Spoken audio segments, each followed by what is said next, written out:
What are your thoughts on how we shift our thinking about political and civic engagement from something that we feel like we have to do to something that we're excited and eager and motivated to do? And also, where have you seen this modeled successfully? Hello, hello.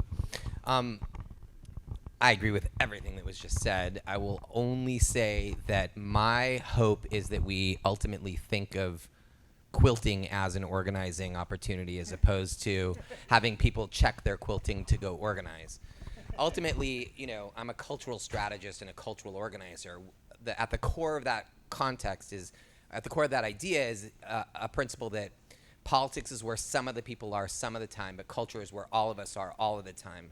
And if we're only talking to people in political voices and in political spaces, we're only engaging a small fraction of the people. Read, they've been excluded because of sexism, racism, patriarchy, all the reasons we know that power excludes people from conversations, that we need to start expanding the way that we're engaging people and inviting them to participate in ways that they're comfortable, right? If two people get together to go bike riding on a Saturday morning, they may talk politics and they may not.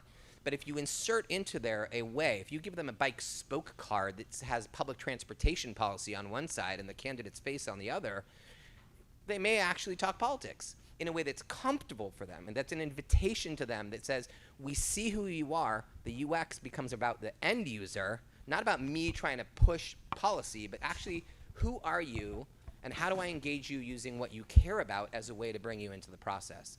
And there are lots of, history is littered with culturally driven practices, right? This is the role of the artist in society, the role of the culture maker in society. Convener, storyteller, holder of history, healer, right? Challenging what we think, helping us dream past obstacles that when we can't see what the next step is, our artists help us make sense of it, right? We need to invite them into the process. We need to use them as cultural translators and put them at the front of our organizing process.